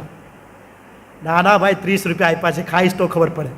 तो क्या है, जो व्यक्ति उसको खाएगा तो मजा आएगा। तो उसी प्रकार भगवान जो है यहाँ पर श्रीपाद शंकराचार्य जी कह रहे हैं कि भगवत गीता जो है वो गाय के समान है। ओके, ध्यान से सुनिएगा, भगवत गीता गाय के समान है। और जो नंद महाराज जी के जो ग्वाल बाल पुत्र है हमारे भगवान श्री कृष्ण, उस गाय को दूहने वाले हैं। अगर आप गांव में रहे होंगे तो देखे होंगे, आते हमारे पास एक गाय थी, रोज दूहने के लिए आते थे प्रभु जी। लेकिन एक बार बोला मैं भी ट्राई करूँ, प्रभु पीछे से कैसा लात मारा, जाने दीजिए। मतलब वो गाय को भी आदत होती है कि कौन उसको दूह सकता है। सच्ची में कोई भी व्यक्ति नहीं दूह सकता है, जो परमानेंट रहता है वही दूह सकता है। तो भगवत गीता को दूहने वाला श्री कृष्ण है। तो यहाँ पर कहा गया है कि जो भगवत गीता वो गाय के तुल्य है, और जो नंद महाराज के पुत्र है भगवान श्री कृष्ण उस गाय को दूह रहे हैं, और अर्जुन जो है बछड़े के समान है। अब आपको बताऊं, अगर आप गांव में रहे होंगे तो गाय को दूहने से पहले थोड़ा सा दूध बछड़े को पिलाया जाता है। गाय को दूहने से पहले थोड़ा सा दूध बछड़े को पिलाया जाता है, क्योंकि जब तक गाय के थन से बछड़ा थोड़ा सा दूध नहीं पिएगा तब तक गाय दूध नहीं देगी। उसके लिए बछड़े को छोड़ना पड़ेगा। अगर बछड़ा ना हो तो गाय से दूध हमको मिलेगी नहीं। इसका मतलब जब तक अर्जुन जो है बछड़े के समान वो जाकर भगवान कृष्ण के पास से उस दूध को पीता नहीं है, तब तक वो हम तक ट्रांसफर नहीं होगा। तो मुझे लगता है इसके लिए अर्जुन को बीच में डाला गया है, ताकि उसके जरिए हमको मिले। तो कहते हैं कि अर्जुन जो है बछड़े के समान है, और ज्ञानी तथा शुद्ध भक्त हम सभी, ज्ञानी तथा शुद्ध भक्त जो है उस अमृतमय दूध का पान करने वाला है ना।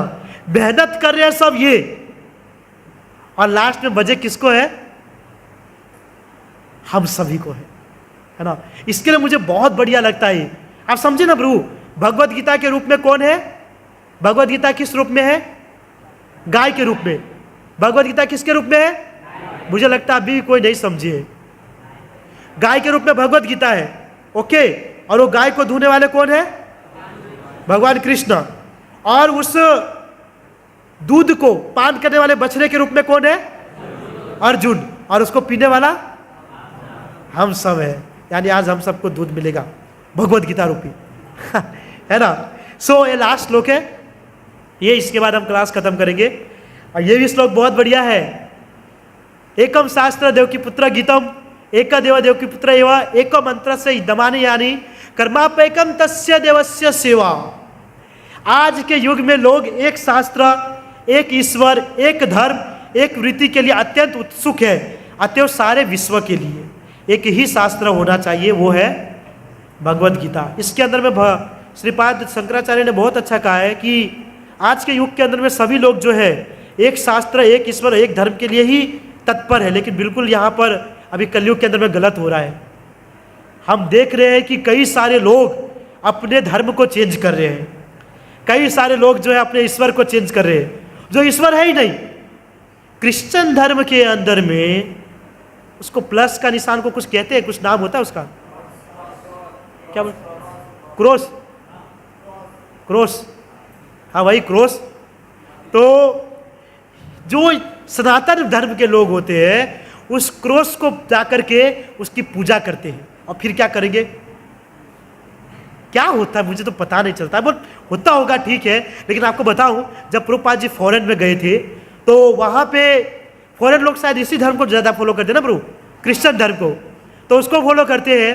तो क्या हुआ कि एक लड़का था, वो अपने माता से हमेशा जाकर के पूछता था कि हम सब जो है इस क्रॉस के पास जाकर के ऐसे ऐसे करते हैं, लेकिन भगवान कौन है? भगवान कौन है? अब उसको इतना तो पता था भगवान है, तो भगवान देखते भी है, भगवान बोलते भी है, भगवान हमारी रक्षा भी करते हैं। तो उसने जिज्ञासा किया कि भगवान कौन है। अब उसकी माता जी क्या बताएगी, वो तो रोज वो भी जाती थी, ऐसे करके आ जाती थी। वो तो बोले कि देखो हम तो आज जीवन इसी क्रॉस के पास आए हैं, तो तुम भी इसको ही मानो। तो बेचारे को पता ही नहीं चल रहा था। फिर जब प्रभुपाद जी आए, प्रभुपाद जी ने भगवत गीता का क्लास लिया, तब पता चला कि हाँ कृष्ण रूपी कोई भगवान है। तो हमारा कैसा सनातन धर्म है कि हमारे पास भगवान होने के बावजूद भी अलग अलग धर्म में परिवर्तन हो रहे। हमारे बहुत करीब के भाई इस्लामिक धर्म और क्रिश्चियन धर्म है ना, जो परमानेंट गॉड है ना, सुप्रीम पर्सनालिटी ऑफ गॉड है, जो पूरे संसार का पिता है, जो पूरे ब्रह्मांड का नायक है, उसको छोड़ करके जिनका कोई अस्तित्व ही नहीं है, समझ जाइएगा, वीडियो चालू है, जिसका कोई अस्तित्व ही नहीं है, उसको फॉलो करने के लिए जा रहे हैं। कर रहे कि नहीं करे प्रभु जी? न्यूज देखते होंगे आप। जिसका कोई अस्तित्व उसको फॉलो करने के लिए जा रहे। और यहां पर श्रीपाद शंकराचार्य कह रहे कि हमारे भक्त जो है तत्पर है कि एक ही ईश्वर होना चाहिए। अब कैसे बताऊं? और एक ही ग्रंथ, कितने सारे ग्रंथ को पकड़ करके रखे हैं। लेकिन जो शुद्ध रूप से कृष्ण को प्राप्त करना चाहता है ना, शुद्ध रूप से भक्ति में प्रोग्रेस, अपने इस भौतिक संसार के रूपी जो शरीर हमको मिला है उसको जो मुक्त करना चाहता है, वो एक ही शास्त्र को पढ़ेगा, वो है श्रीमद् भगवद गीता। आपको बताऊं, कल ही मैंने ऑनलाइन क्लास में बताया था कि जो इस्लामिक धर्म के जो प्रणेता है वो है मोहम्मद पैगंबर। मोहम्मद पैगंबर कहते हैं कि मैं भगवान का मैसेंजर हूं। अब देखिए, जो व्यक्ति भगवान का मैसेंजर होगा वो भगवान के अलावा कुछ और कहेगा? नहीं कहेगा ना, तो आगे का समझ जाइए। तो ये भगवान का मैसेंजर जीसस क्राइस्ट क्या कह रहे हैं? मैं भगवान का पुत्र हूं। तो भगवान का पुत्र ऐसा थोड़ी कहेगा कि भगवान को छोड़ करके क्रोस को कहेगा। लेकिन क्या होता है, व्यक्ति जो है रियलिटी को छोड़ करके जो रियलिटी नहीं है उसकी ओर ज्यादा बढ़ता है। जिस प्रकार 4 संप्रदाय है, श्री संप्रदाय, रुद्र संप्रदाय, ब्रह्मदो गौर्य संप्रदाय और कुमार संप्रदाय, ये 4 संप्रदाय है। 4 संप्रदाय के अंदर में कोई व्यक्ति रह करके भजन भक्ति साधना करता है तो भगवान को प्राप्त करेगा, लेकिन हार्ड है। तो इसलिए व्यक्ति क्या करता है, नए संप्रदाय बना करके नए संप्रदाय में जाता है, जो है नहीं, जिसका कुछ प्रमाण नहीं है। अगर कोई संप्रदाय है तो प्रमाण होना चाहिए ना प्रभु। अब देखो, अगर आपको किसी ने कहा कि आकाश प्रभु वहां पर जाकर के चोरी चोरी वड़ा खा रहा था, है कि नहीं, किसी ने बोला, तो अब क्या, जो व्यक्ति ने मुझे कहा है, समझ लेते आयुष ने मुझे कहा, तो मैं उसको बोलूंगा भाई प्रमाण दो तो। अब उसने फोटो पारा होगा तो मैं मान जाऊंगा, हाँ ठीक है। अब वो ऐसा ही बोल दिया तो थोड़ी ट्रस्ट कर लूंगा। तो शास्त्र के अंदर में 4 संप्रदाय का वर्णन है बस, और दूसरे संप्रदाय का वर्णन है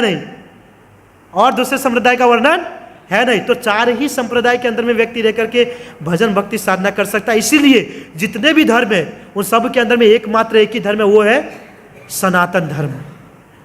सनातन धर्म है जो भगवान श्री कृष्ण के द्वारा बनाया गया है। भगवान कृष्ण का भी आदि और अंत नहीं है, और सनातन धर्म का भी आदि और अंत है ही नहीं। ये जो नए धर्म उत्पन्न हो रहे हैं, है ना, 500 वर्ष 600 वर्ष चलेगा, उसके बाद तो नामो निशान भी नहीं रहेगा। ऐसे कितने सारे धर्म बन करके खत्म हो गए, लेकिन सनातन धर्म पहले भी थे, अभी भी है और बाद में भी रहेगा, और हम सब सनातन धर्म के।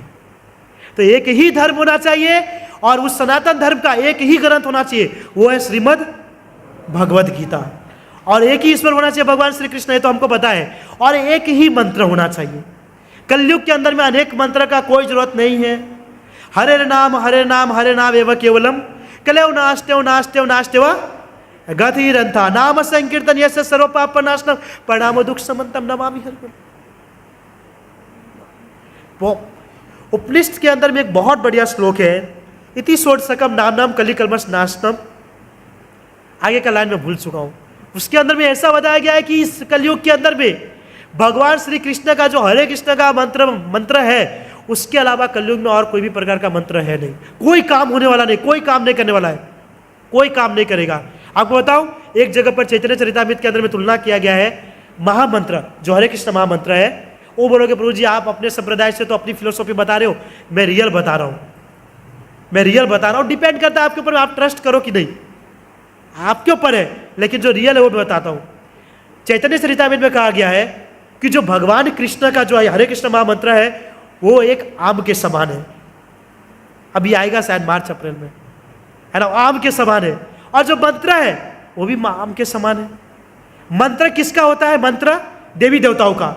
उसमें ब्रह्मा शिव इंद्र जो भी है ना, जो भी है, उन सब का होता है मंत्र, वो भी आम के समान है। और महामंत्र है जो भगवान कृष्ण का, वो भी आम के समान है।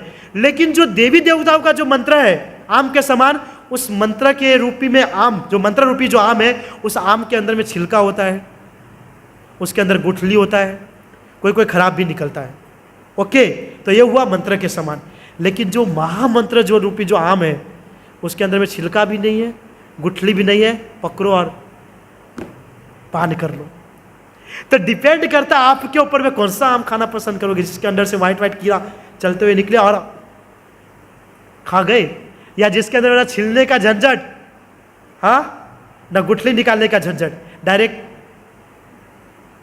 पी जाओ, वही पसंद करेंगे ना। अब आप देखिए, कोई व्यक्ति आम लाया, है ना, आम के ऊपर आ रहे हैं, थोड़ा चल लेते हैं। तो आम लाया और किसी ने कटिंग करके उसको आम को रखा है, और किसी ने उस आम को मिक्सर में पीस करके रस बना दिया। कौन सा पसंद करोगे? रस, सबको पता है रस।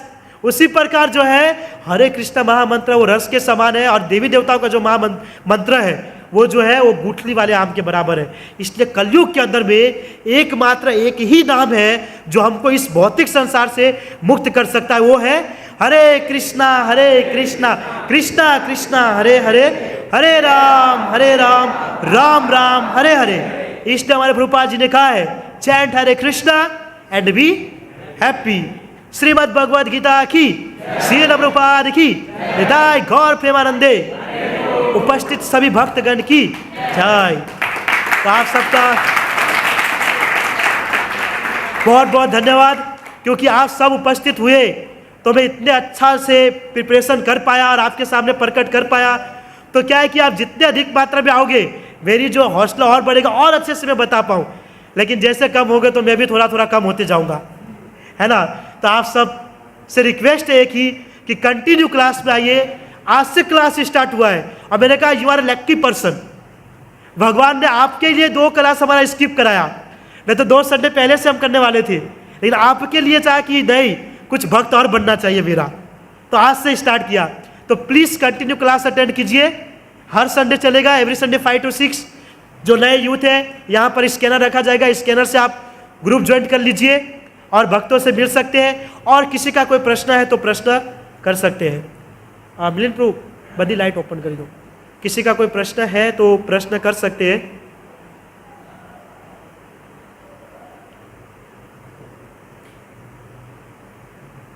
ओके, किसी का कोई प्रश्न नहीं है? ठीक,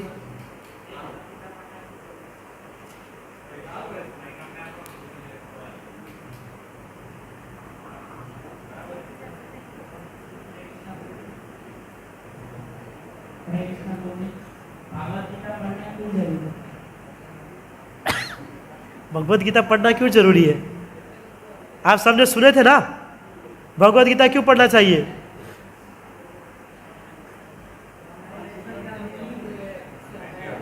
वो हमारे जीवन का, भगवद गीता जो है मेन्यू है, और मेन्यू के साथ अगर जीवन को जिया जाए तो उसके जरिए हमको भगवत प्राप्ति होगा। इसके लिए भगवद गीता पढ़ना चाहिए।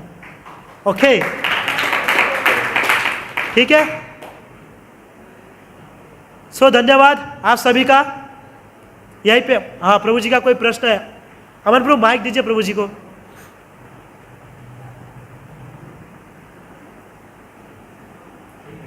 जी प्रभु।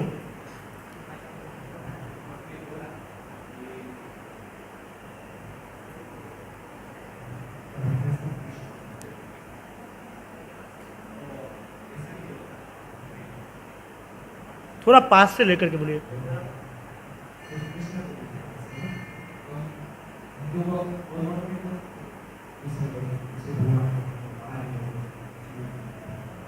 सही बात है। सिर्फ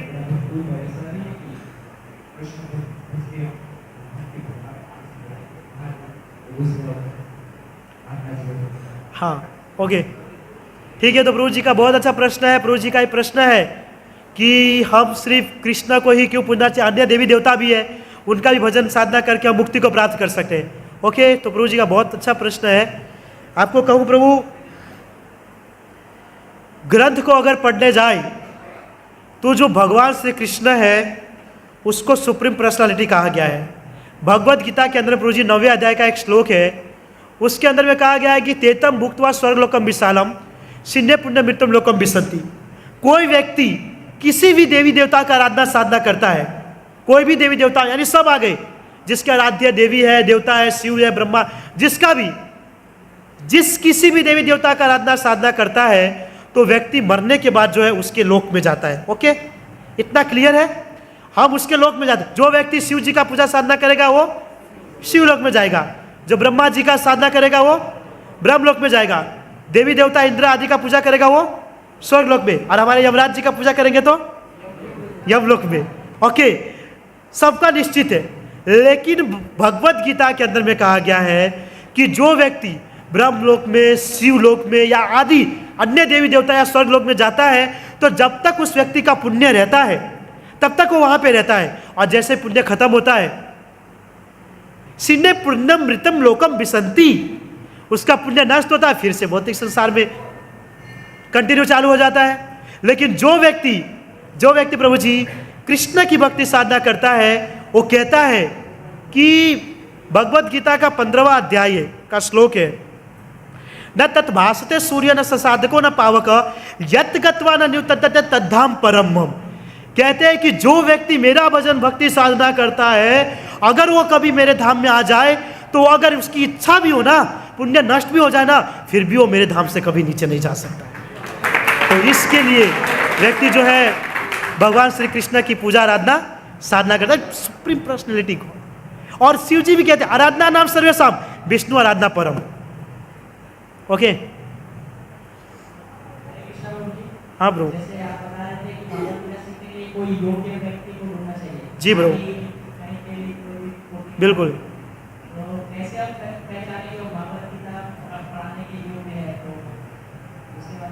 नहीं है ब्रो, अभी एक एग्जांपल देता हूँ सिंपल सा।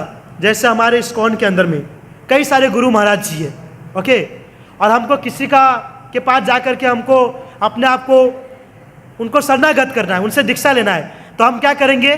गुरु महाराज जी का दर्शन करेंगे, उनके कथा का श्रवण करेंगे, उसका संग करेंगे। तो जब उसके कथा को सुनेंगे, श्रवण करेंगे, उनका संग करेंगे, तो हमको ऑटोमेटिक पता चल जाएगा कि इसके अंदर में हमारी श्रद्धा जो बढ़ रही है, और इसको हम अपने गुरु के रूप में स्वीकार कर सकते हैं। उसी प्रकार अगर आपको लगता है कि ये कोई व्यक्ति है, सीनियर डिवोटी है, तो उसका संग कीजिए, उनके पास से ज्ञान प्राप्त कीजिए, और उसका ज़्यादातर संग प्राप्त करते करते आपको पता चल जाएगा कि ये व्यक्ति भगवत गीता कहने के है या नहीं है ना। सिंपल वस्तु है, बरोबर से ना अनिल प्रभु? तो बरोबर, ठीक है। हाँ ब्रो,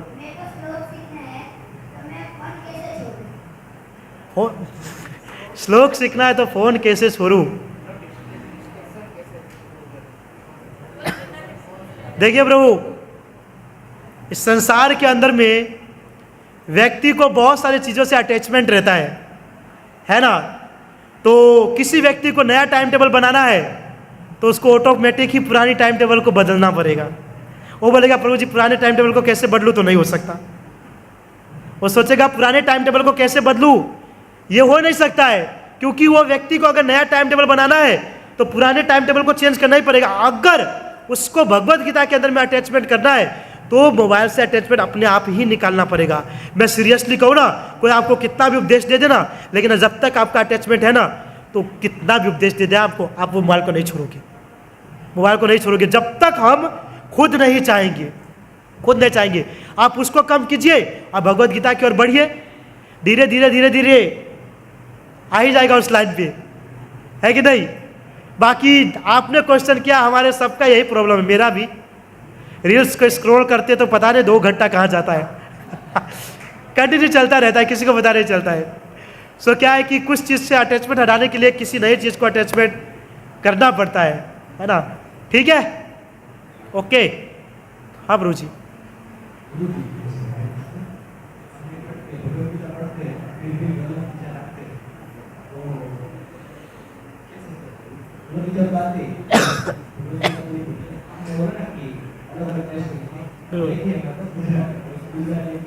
हाँ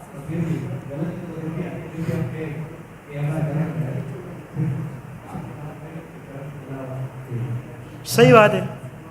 प्रभु जी कह रहे हैं कि भगवत गीता को हम रीडिंग करते हैं, लेकिन गलत विचार तो फिर भी आते हैं। रियलिटी है, सच्ची बात है ये, कि भगवत गीता को पढ़ने के बाद भी जो है खराब विचार आते हैं। लेकिन प्रभु मैं आपको बताऊं, हमारे 84 लाख प्रकार के योनि होते हैं। 84 लाख प्रकार के योनि यानी कि कुत्ता बनना, बिल्ली बनना, गधा बनना, वो जितने भी है, वृक्ष है, पक्षु है, पक्षी है, जो भी, वो सब योनि में से हम आकर के मनुष्य योनि मिला है। तो कोई व्यक्ति हो सकता है कि कोई जंगली बनाए, जानवर बनाए, पक्षु पक्षी बनाए, तो भगवत गीता नहीं पढ़ा होगा, नहीं पढ़ा होगा, तो सिंपल सी वस्तु नहीं पढ़ा होगा। लेकिन कोई ऐसा योनि नहीं है जिसके अंदर उसने भोग विलास नहीं किया होगा। बताओ कोई योनि है ऐसा कि जिसमें भोग नहीं किया होगा? कोई योनि नहीं है। वृक्ष को भी शायद देखा जाए एक दृष्टि से तो वो सजीव है, और जितने जलचर प्राणी है, स्थलचर प्राणी है, जितने भी पशु पक्षी जानवर है, सब भोग करते हैं, है ना, सब भोग करते हैं, सबके सब भोग करता है, सब भोग करते हैं। तो विचार कीजिए आप 83 लाख, है ना, 99,999, 83,99,999 योनि के अंदर में भोग विलास किए हैं। और आप सोचोगे एक ही योनि के अंदर में हम भगवद गीता पढ़ करके पॉसिबल है प्रभु? नहीं। तो इसीलिए भगवान ने कहा भगवद गीता के 6ठे अध्याय में अभ्यासन तो कौन्तेय वैराग्यं च गुह्यते, कहा कि अभ्यास कीजिए। आप माला करोगे तो भी गलत विचार आएगा, भगवद गीता पढ़ोगे तो भी गलत विचार, क्लास में बैठोगे तो भी गलत विचार, किसी माता जी को देखोगे प्रभु जी को तो भी गलत विचार, लेकिन अभ्यासन तो कौन्तेय, अभ्यास, बार बार अभ्यास करना, बार बार अभ्यास करना, अभ्यास करते करते करते एक दिन ऐसा आएगा ना प्रभु कि आप भोग विलास के बीच में भी रहोगे ना तो भी आपको टच नहीं करेगी, तो भी आपको टच नहीं करना, पर अभ्यास से करना पड़ेगा। ओके प्रभु? क्योंकि क्या है कि गंदे चीज को बदलने के लिए अच्छे चीज को पढ़ना ही पड़ेगा। तो जब अच्छे चीज की ओर बढ़ोगे तो गंदा चीज और जोर देगा, तू मुझे छोड़ के वहां जा रहा है, और जोर करेगा। लेकिन अगर आपने अच्छे चीज को पढ़ करके जीत लिया तो गंदा ऑटोमेटिक बोलेगा भाई अब मेरे को यहाँ से साइड होना पड़ेगा, है कि नहीं? इसलिए अभ्यासन तो कौन्तेय वैराग्यं च गुह्यते। ठीक है?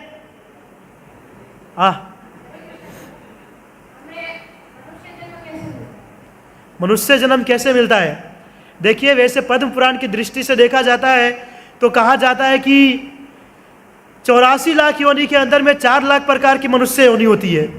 तो कहते हैं कि जब मनुष्य जन्म मिलता है तो 84 लाख योनि को डिलीट किया जाए, जो 80 लाखवां योनि होता है, 80 मतलब 79,99,999 का जो मतलब कि 80 में एक जो कम होता है वो शायद गाय की योनि होती है।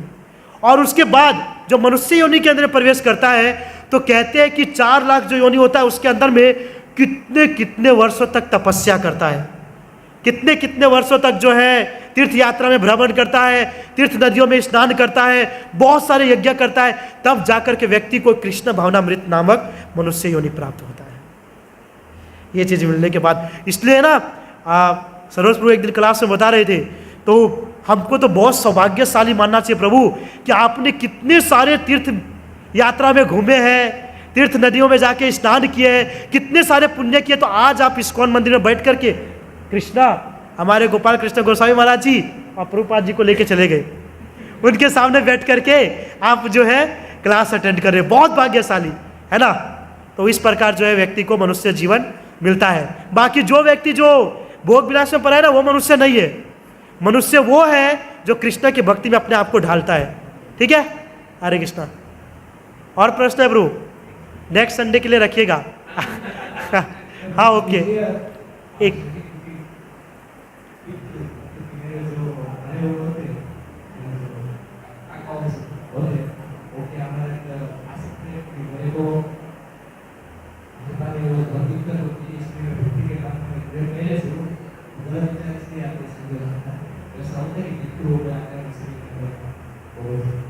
अच्छा, क्या बोले प्रभु जी? आयुष प्रभु उनका प्रश्न ऐसा है कि जो पितृ होते हैं, जो मरे हुए परिवार के लोग, वो हमारे शरीर में आ सकते हैं ना? क्योंकि उनको ऐसा लगता है कि उनके शरीर में वो आते हैं, इसलिए उनको थोड़ा डर लगता है। देखिए प्रभु, वैसे तो इतने खाली नहीं होंगे क्योंकि उनके बहुत सारे यातना होती है। लेकिन क्या होता है प्रभु जी कि जब कोई व्यक्ति मर जाता है तो उसके पीछे क्रियाकांड होता है बहुत सारे, 13 या 14 दिवस तक चलता है वो। तो आप उसको संपूर्ण रूप से अगर वो चीज़ को करते हो तो व्यक्ति कभी भी आपके ऊपर नहीं आता है। डायरेक्ट ही आंसर बता रहा हूँ, बहुत विस्तार से है, लेकिन वो परफेक्ट तरीके से आप श्रद्धा, श्राद्ध और जो भी क्रियाकांड है वो परफेक्टली करते हो तो वो नहीं आता है। अगर उसमें से आप कोई भी क्रियाकांड नहीं करते, कोई भी मतलब कि पिंडदान जो होता है या श्राद्ध पक्ष होता नहीं करते, तो वो व्यक्ति बार बार आपके ऊपर में आकर के आपको हैरान करता है। हैरान क्यों करता है? ताकि आप उसके पीछे क्रियाकांड कीजिए, वो श्राद्ध पक्ष कीजिए ताकि उसका उद्धार हो, ताकि वो उद्धार हो। जैसे कि एग्जाम्पल बहुत मस्त है, धुंधकारी और उसका भाई गोकर्ण। तो धुंधकारी ने बहुत सारा पाप किया था, बहुत सारा पाप। तो उसके भाई ने जाकर के उसका बहुत सारा मतलब कि क्या बोलते हैं, श्राद्ध पक्ष गैया में जाकर के किया, सब क्या, लेकिन इतना पापी था, इतना करने के बावजूद भी कुछ नहीं हुआ। तो जब गोकर्ण जी सो रहे थे तो उसका भाई आकर के भूत बन के हैरान कर रहे थे, हाँ भाव जो भी करते हैं, हैरान कर रहे थे। तो उसको लगता है कोई ना कोई बुरी आत्मा है। तो गोकर्ण मुनि तो बहुत पावरफुल थे, जल निकाले और मारे, हम तो करेंगे तो वो पी लेगा क्योंकि मैंने सुना है कि जो आत्मा होती है वो प्यासी बहुत होती है तो गोकर्ण मुनि ने पानी निकाल के जैसे मारा, देखा उसका भाई है। तो क्या हुआ कि उसके भाई के पीछे जितना श्राद्ध होना चाहिए था, जितना क्रियाकांड होना चाहिए, वो नहीं हुआ था। इसके लिए उसकी आत्मा भटक रही थी। तो जैसे ही उसने वापस से करना चालू किया, श्रीमद् भागवतम का उसने 7 दिवस का कथा रखा, तो उसके बाद जो उसको मुक्ति मिली। तो अगर किसी पितरों को अगर मुक्ति मिल जाती है तो हमारे शरीर पे नहीं आएगा। लेकिन बहुत बार होता है कि व्यक्ति उसका क्रियाकांड नहीं करता है, तो प्रभु जी इसका उल्टा इफेक्ट ये भी पड़ता है, हमारे जीवन के अंदर में बहुत सारे दुख तकलीफ भी आते हैं हमारे पितरों के कारण। क्योंकि वहाँ पर जब वो दुखी होते हैं तो श्राप देते हैं कि हमारे खलनायक या नालायक जो भी बच्चे थे हमारे लिए कुछ किए नहीं। इसके लिए ये सब जब चीज़ करते हैं तो ठीक रहता है, नहीं करेंगे तो कभी कभी एंट्री मारते रहते हैं। ओके, ठीक है, नो क्वेश्चन, नेक्स्ट संडे।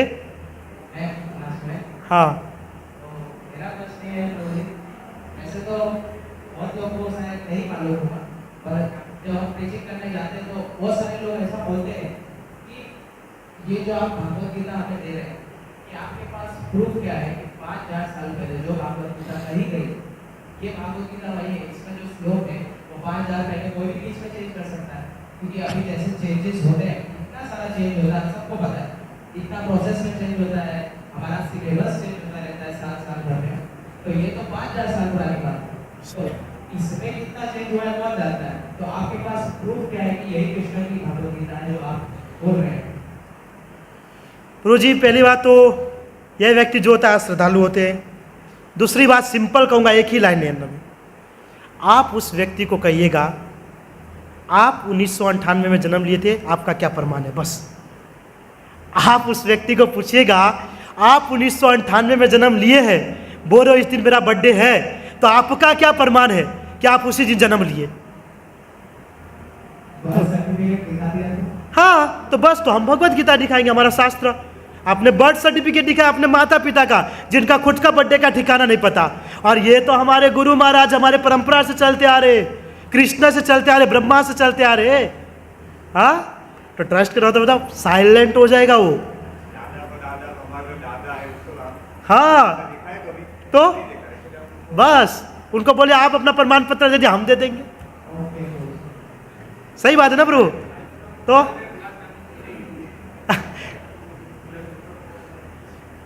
ये लास्ट क्वेश्चन है। ओके, गुलाब जामुन ओके, ठीक है। शुभम प्रभु का कोई प्रश्न है? 1 मिनट।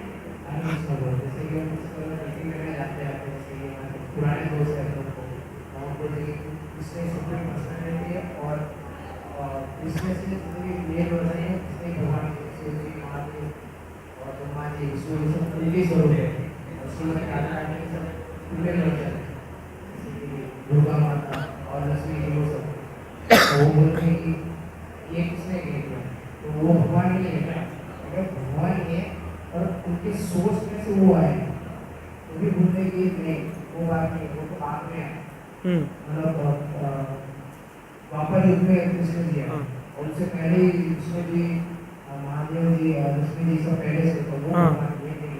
अच्छा, मतलब वो एक्सपांस के ऊपर ट्रस्ट नहीं करता है। सही बात है। तो उसको बोल देगा अपने दादा परदादा को भूल जाए।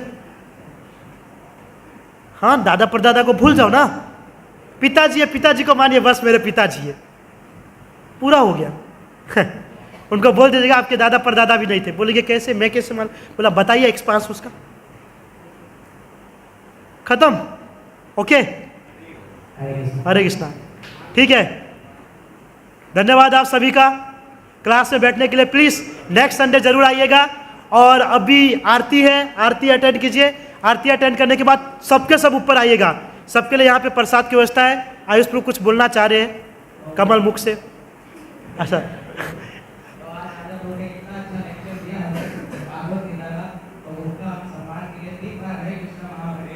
हरे कृष्णा हरे कृष्णा कृष्णा कृष्णा हरे हरे, हरे राम राम राम हरे हरे, हरे कृष्णा कृष्णा कृष्णा हरे हरे, हरे राम राम राम हरे हरे, हरे कृष्णा कृष्णा कृष्णा हरे हरे, हरे राम राम राम हरे हरे। हरे कृष्णा।